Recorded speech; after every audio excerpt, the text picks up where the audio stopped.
quilty friends, it's Carolina Moore, your favorite sewing and quilting YouTuber, and today we're going to talk about sizing up and trimming down to get accurate half square triangles. You ready? Let's get started. Today's video is part of a series where each month I'm showing you a different technique for half square triangles. Some of these techniques are actually a little new to me and some of them I've used a lot.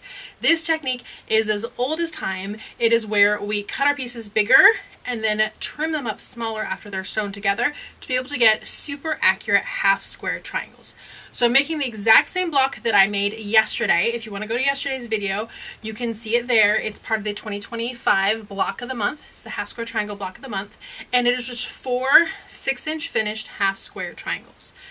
Traditionally with 6-inch finished half square triangles, we would cut to 6 7/8. And that would be just kind of like perfect enough fabric to be able to have it finish at 6 inches. However, if your seam allowances are off at all, you might end up with your half square triangles being short. So the first technique that people go to when they want to have super accurate half square triangles but don't want to buy all the tools and gadgets and gizmos that we will be playing with later this year is to cut their pieces bigger and then square them up to the size that they need. So the instructions, the pattern instructions said to cut these at 6 7/8 to be able to get that perfect finished half square triangle at 6 inches. I went ahead and cut these at 7 1/4. So it's 1/4 plus 1/8, so 3/8 of an inch bigger than we actually need. So if yours was 3 7/8, go to 4 1/4. If yours was 3 3/8, just go all the way up to 4. Add the 1/8 and then add either 1/4 inch or 1/2 inch. Just add extra because we'll be trimming it down. So I have my 7 1/4 inch squares here and we're going to turn these into half square triangles. The traditional way that we turn these into half square triangles is by drawing a line on the back. If you want to be more accurate, instead of drawing your line right down the middle, which is point to point, and then sewing 1/4 inch away from that, you can actually take the 1/4 inch line on your ruler, line that 1/4 inch line up here, and that 1/4 inch line down here. And now we're going to draw the line that we are actually going to sew on, and that will make it more accurate. And if you wanted it to be a scant 1/4 inch, you would sew just inside that line. And I'm going to turn this around and do the same thing on the other side, putting my 1/4 inch line on my ruler here and my 1/4 inch line on my ruler here, so at each point, and then drawing a line. The other thing that I'm doing here is I'm using a super fine point marker to be able to mark my lines. So let's bring this up and you can see those are just really, really fine lines, because if I were to use a wider marker like this one here, you'd be able to see it on the video better, but when you go to sew on that, where exactly are you going to sew on a line that's that thick? So that's why a really fine point water soluble marker could be better than a wider water soluble marker. Another option is a mechanical pencil. Mechanical pencils are great for drawing on the back of your squares and triangles. Mechanical pencils are amazing for drawing on the back of fabric. They have graphite, so you just mark with the graphite and don't worry about it being in the back of your quilt, because it'll be in the back of your quilt. As long as you're not drawing on the front of your quilt, no worries about it staying there. I'm just using my water-soluble pen today. So now that I've marked these, we're going to put them right sides together. And we're going to sew on our lines. I'm bringing these over to the machine and they have shifted a little bit, so I'm going to go ahead and shift them back. If you want more accuracy, you can pin them. There is enough extra fabric for trimming these up that I'm not worried about that, but pinning them would keep them in place. And I'm just going to go ahead and sew on those lines. I also have my fabric well starched. I'm a huge fan of starching fabric and have a bunch of videos on fabric starching. So you can go ahead and check those out if you want more information on starching fabric. It keeps your fabric nice and crisp, so it makes it easier to sew. And because we have 2 of these, I can go ahead and chain piece the second one, which will allow me to just keep on stitching.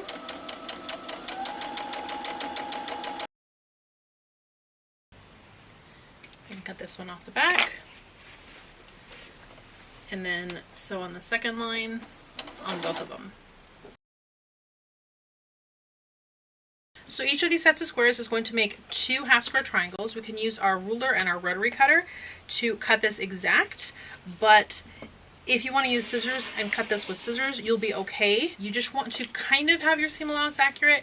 You don't have to worry about it as much at this point because your stitching is accurate and we're going to be trimming up accurate. So if your seam allowance is a little off, it'll be okay. If your seam allowance is a lot off, it's going to make your quilt less secure. So you definitely want to do all you can to have a full 1/4 inch seam allowance in all of your seams. Now that we've trimmed these, we're going to go ahead and press them all towards the dark.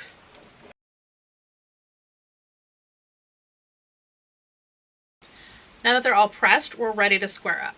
I have a 6.5 inch square ruler here. This one's Creative Grids. This one's called the CGR6 if you want to go find the same ruler. I'll go ahead and link it below as well. And this we can use to square up our half square triangles. If you have a ruler that is bigger than this, you can use any size ruler that is bigger than the size you need to square it up to. So for this quilt, the largest half square triangles that we have are 6.5 inches or 6 inches finished. So this 6.5 inch square is perfect for everything because even the small like 2 inch finished half square triangles, you'll be able to square up with this ruler. If you have like an 8 inch or a 12.5 inch square, you can absolutely use those to square up these smaller pieces, but I wouldn't love using a 12.5 inch square to square up like 2 inch half square triangles. So if you're doing a lot of smaller stuff, it's nice to invest in a smaller ruler. If you do a lot of bigger stuff, have the bigger ruler. If you do both, it's nice to get a couple sizes, but you do not need every single size of ruler to be able to square up every single size block. If you're new to quilting and you want to start a collection, I would say that a 12.5 is great, a 6.5 is good for basically 6.5 and all sizes below that. And if you wanted a third, maybe an 8.5. If you do a lot of bigger stuff, you could get like an 18.5 inch, or Omnigrid makes an amazing like 20.5 inch ruler that I have. You're only going to pull that one out every now and then unless you do a lot of big blocks. So really like the 12.5 and the 6.5 are really great rulers to get started with. So let's go ahead and square this up. If you are right-handed, you're going to square up the right side and the top. If you are left-handed, you square up the left side and the top. And then once you've squared up 2 sides, you turn it 180 degrees and you do the other 2 sides. So I'm going to show this left-handed real quick first for our lefties in the room. You would line up this diagonal with the diagonal seam. Don't worry if these seams are straight or not compared to the edge of the ruler. They should just all be beyond the edge of the ruler, and they are for this 6.5 inch square.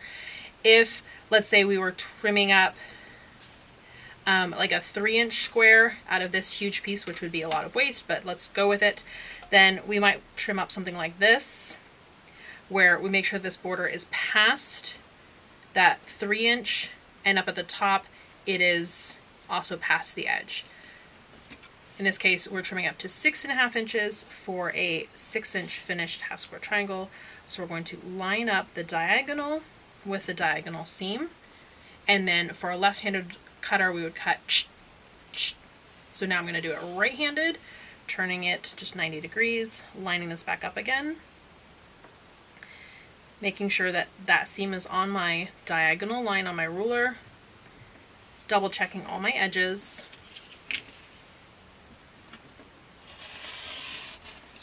Cutting one side, cutting the top. Now this is a great time to have a spinning mat. If you have a spinning mat, then you can spin the whole thing and then just cut the other 2 sides. I don't have a spinning mat, so I'm going to turn it. Well, I do have a spinning mat, I just don't have it out right now. I don't have my spinning mat handy. How's that? This time we're going to line up the bottom with our 6, because that's our 6.5. Again, if we were doing like 3 inch at this point, we would line up the 3 inch lines, so we square it up to 3 inches. But we're doing the size of this ruler, so we're doing the edges of the ruler to 6.5 inches.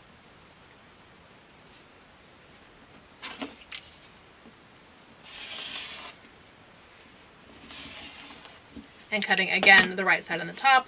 If you're a lefty, you would have had this turned this way and cut the left side and the top. So there we go. We have one of our squares squared up, and it squares exactly to 6.5 inches. So this is perfect for us putting it together. I need to do these exact same steps with the other 3. And while we do this, I'm going to chat with you a little bit about what people love or don't love about this method. So what people love about this method is that it's super accurate. If you're someone who regularly has your half square triangles be too small and your blocks end up too small because of it, then this is a great method for you. What people don't love about it is the extra time that it takes. Having to square up all these half square triangles is a time consuming process, and people who just want to boom, get it done, don't love the process of squaring up. So it does take more time, but you get the accuracy. Also, there's some people who would call these little trim ups fabric waste, but I have a different definition for fabric waste. To me, fabric waste is fabric that got sewn up, but you hate the result, and so you've thrown it in a corner. The fabric that gets thrown in the corner, to me, is the biggest fabric waste. These little bits of scrap that can become compost, that can become stuffing for a dog bed, can be stuffing for whatever. To me, those are not fabric waste. Those are part of the process. Those are like when a wood carver carves wooden like figures, or they're turning wood, they shave off bits of wood. No one tells the wood carver that that's wooden waste. They say that that's, part of the process. In order to expose the good part that you need, you cut off the excess. And that's exactly what we're doing here when trimming up these blocks. All right, there we go. We have our 4 blocks. We're going to use these to make our January quilt block, which is the same quilt block we did yesterday. So the process from here on out is the same. If I can get them all facing the correct direction. There we go. It's a cute little pinwheel. So we're just going to sew these two together, press towards the dark, sew the top and bottom rows together, and spin the seams. So let's just do that real quick to finish up our block. There we go. Tell me what you think about this technique in the comments. If this is the way that you like to make half square triangles, we're going to be exploring 11 more ways to make half square triangles throughout this year. Every single month I'm making the block of the month block 2 different ways. One way is a very traditional way, and one way is a different technique, so that we can try out different techniques and see what we each personally love to make half square triangles. Maybe you'll find a new technique, maybe you'll find one you love, maybe you'll find one that you definitely want to avoid, but this should be a really fun journey this year as we try out different half square triangle techniques.